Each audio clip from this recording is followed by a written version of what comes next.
सभी को नमस्कार। नानी की कहानी थी परियों का फसाना था। नानी की कहानी थी परियों का फसाना था। बचपन की हर बात निराली थी, हर मौसम सुहाना था। जब बचपन की बात याद आती है तो याद आती है ना वे सारी कहानियां जो हमने बचपन में नानी और दादी के मुंह से सुनी थी या फिर पढ़ी थी पंचतंत्र, हितोपदेश, चंपक नंदन जैसी पत्रिकाओं में और कॉमिक्स के खजाने में। उन कहानियों में हम मिलते थे ढेर सारे जानवरों से, पशु पक्षियों से। कौन कौन मिला करता था? मिलते थे खरगोश और कछुआ, मिलता था एक प्यासा कौवा और ढेर सारे जानवर। लेकिन कहाँ गई वे कहानियां, कहाँ गया वो बचपन? वो तो लौट कर नहीं आएगा, लेकिन हम जा सकते हैं उसी दुनिया में एक बार फिर से, कहानियों की दुनिया में, जहां हमारे दोस्त बनेंगे झूरी के दो बैल। झूरी उन बैलों का मालिक और कहानी का नाम है दो बैलों की कथा।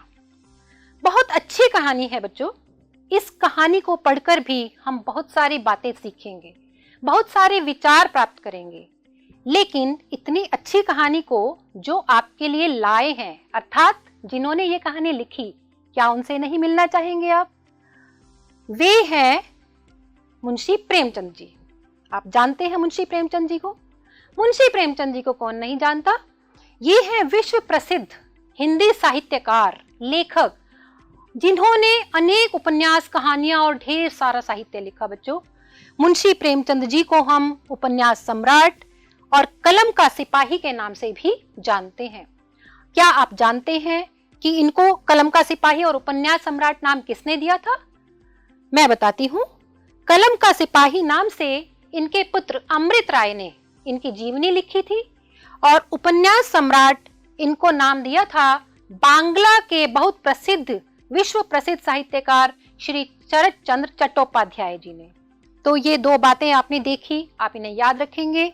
आगे चलते हैं और अब हम देखते हैं मुंशी प्रेमचंद जी के जीवन और साहित्य की सभी घटनाएं। मुंशी प्रेमचंद जी का बचपन का नाम धनपत राय श्रीवास्तव था। अब आप सोच रहे होंगे कि उनका नाम तो मुंशी प्रेमचंद है। उनके तीन नाम हैं, प्रेमचंद जी, धनपत राय श्रीवास्तव और एक तीसरा नाम भी है जो मैं आपको आगे बताऊंगी। धनपत राय श्रीवास्तव जी का जन्म 31 जुलाई 1880 को और उनकी मृत्यु 8 अक्टूबर 1936 को हुई थी। बच्चों, इनका जन्म और इनकी मृत्यु दोनों ही बनारस में हुए थे। इनका जीवन बनारस में बीता, लेकिन अपने जीवन के अंतिम कुछ वर्ष इन्होंने फिल्म नगरी मुंबई में भी बिताए थे।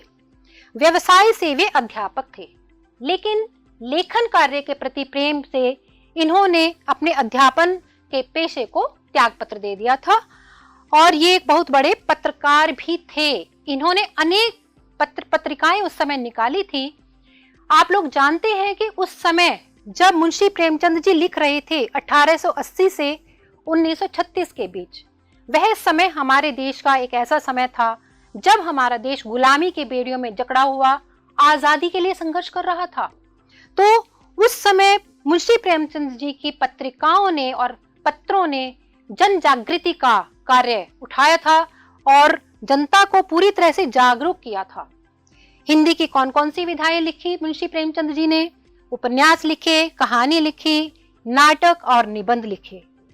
इतना सारा साहित्य जो उन्होंने लिखा, उसमें उन्होंने मुख्य रूप से सामाजिक और किसानों के जीवन को चित्रित किया है। इसे हम देखेंगे कि उन्होंने अपने साहित्य के भीतर किस तरह से किसानों के जीवन को चित्रित किया है। आगे चलते हैं और देखते हैं मुंशी प्रेमचंद जी की रचनाएं। आप जानते हैं मुंशी प्रेमचंद जी को हम उपन्यास सम्राट कहते हैं, तो उनके ये सभी उपन्यास हैं। उन्होंने लगभग 12 उपन्यासों की रचना की। कहानियां, उन्होंने ढेर सारी कहानियां लिखी और इसके बाद उन्होंने 3 नाटक लिखे। इनके तीनों नाटक बहुत ही प्रसिद्ध नाटक हैं। प्रेमचंद जी की रचनाओं के बाद हम देखते हैं कि विश्व प्रसिद्ध, विश्व विख्यात मुंशी प्रेमचंद जी को एक महान लेखक क्यों कहा जाता है। आप सब जानते हैं कि मुंशी प्रेमचंद जी ने एक लड़ाई लड़ी थी अपनी कलम के माध्यम से। उनके विचार क्या थे? वे लेखक को एक बहुत दायित्वपूर्ण, जिम्मेदार व्यक्ति मानते थे और वे मानते थे कि मानवता के हित के लिए वो अपनी कलम के माध्यम से लड़ाई लड़ता है। मुंशी प्रेमचंद जी कहते थे कि लेखक का जो उद्देश्य है वह क्या है? मनुष्य में सौंदर्य के प्रति प्रेम जगाना। कौन सा सौंदर्य है? बाहरी सौंदर्य नहीं, विचारों का सौंदर्य। मनुष्य को भीतर से सुंदर होना चाहिए। वह मानवता से रहित बातों को सहन नहीं कर सकता। कौन? लेखक। लेखक कभी भी ऐसी किसी भी बात का समर्थन नहीं करेगा जो मानवता को हानि पहुंचाने वाली चीज हो। तो मानवता के पक्ष में प्रेमचंद जी हमेशा लिखते रहे और ये उनके विचार थे जिन्होंने उन्हें एक महान लेखक का दर्जा दिया। अब हम देखेंगे कि मुंशी प्रेमचंद जी की रचनाएं कितनी थी और उन रचनाओं में उन्होंने किन किन विचारों को पोषित किया। मुंशी प्रेमचंद जी ने लगभग 300 कहानियां, 12 उपन्यास, 3 नाटक, 10 पुस्तकों के अनुवाद और बहुत सारी बाल पुस्तकें भी लिखी थी जिसमें बच्चों के लिए कहानियां लिखी थी उन्होंने। वे आरंभ से उर्दू भाषा के लेखक थे। अब ये एक नई बात आपने देखी, ये उनका तीसरा नाम था। एक नाम उनका मुंशी प्रेमचंद, दूसरा धनपत राय श्रीवास्तव हम देख चुके हैं, और यह है उनका तीसरा नाम नवाब राय। वे शुरू से हिंदी के लेखक नहीं थे। प्रारंभ उन्होंने उर्दू भाषा के लेखन से किया था। उर्दू भाषा में जब वे लिखते थे तो नवाब राय के नाम से लिखा करते थे। उर्दू में उन्होंने कहानी संग्रह लिखा था सोजे वतन। सोजे वतन में वे कहानियां थी जो देश प्रेम, देशभक्ति की भावना से ओतप्रोत थी। जब अंग्रेजों ने सोजे वतन को पढ़ा, उनकी कहानियों को देखा, तो उन्होंने पाया कि तो सारी कहानियां देशभक्ति की भावना से ओतप्रोत हैं। ये तो लोगों के मन में हमारे प्रति विद्रोह पैदा कर देंगी। उन्हें अपने साम्राज्य के प्रति खतरा पैदा हो गया। उन्होंने सोजे वतन की सभी प्रकाशित प्रतियों को इकट्ठा किया और जला दिया और मुंशी प्रेमचंद जी को चेतावनी दी कि वे आगे से लेखन कार्य करना छोड़ दें। लेकिन वे कहाँ मानने वाले थे। उन्होंने लिखना जारी रखा और अपनी रचनाओं में उन्होंने समाज सुधार, देश प्रेम, स्वाधीनता संग्राम से संबंधित कहानियां लिखते रहे। वे नहीं रुके। लेकिन एक बहुत महत्वपूर्ण बात यह है कि उर्दू भाषा में अब वे नहीं लिखते थे, अब वे हिंदी में लिखने लगे और हिंदी भाषा के क्षेत्र में पदार्पण करने के बाद उन्होंने एक नया नाम अपनाया, प्रेमचंद। उनका नाम अब पड़ गया मुंशी प्रेमचंद, जो उनके एक मित्र ने उनको दिया था। उनकी कहानियों में उस समय के ग्रामीण समाज और किसानों के जीवन के सच्चे चित्र मिलते हैं। आप सब जानते हैं कि हमारे देश का उस समय बहुत ही बुरी दशा थी। अंग्रेजों ने हमारे देश को पूरी तरह से शोषित कर लिया था। गांवों का देश था हमारा और किसानों के जीवन में बहुत सारे दुख दर्द थे। तो जब हम प्रेमचंद जी की कहानियां पढ़ते हैं तो वे सभी दुख दर्द हमारे सामने आते हैं, हम उन्हें महसूस करते हैं और हमारे हृदय को वे विगलित कर देते हैं। प्रेमचंद जी ने अपनी कलम के माध्यम से सत्याग्रह की लड़ाई लड़ी थी। वही लड़ाई जो महात्मा गांधी जी राजनीतिक पट पर लड़ रहे थे, वही लड़ाई प्रेमचंद जी अपनी कलम के माध्यम से लड़ रहे थे देश को आजाद कराने के लिए।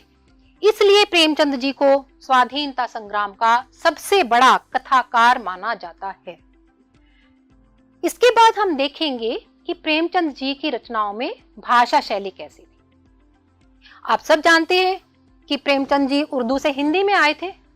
उर्दू में जब वे लिखा करते थे तो उर्दू भाषा के शब्दों, लोकोक्तियों, मुहावरों का प्रयोग करते थे।